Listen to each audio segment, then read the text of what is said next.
In front of me is HMD Pulse Pass, and today I would like to show you how you can clone apps.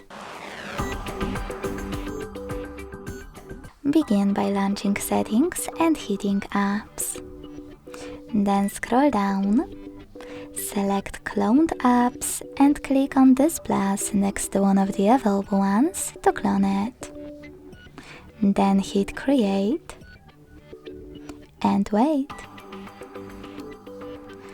So when I go back and check my app, I can see that it was successfully cloned. To delete this clone, go back to the same settings and use this bin next to your cloned app.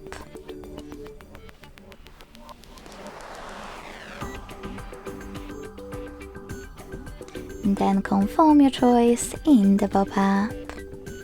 Thanks so much for watching. If you enjoyed this video, leave a like, comment and subscribe.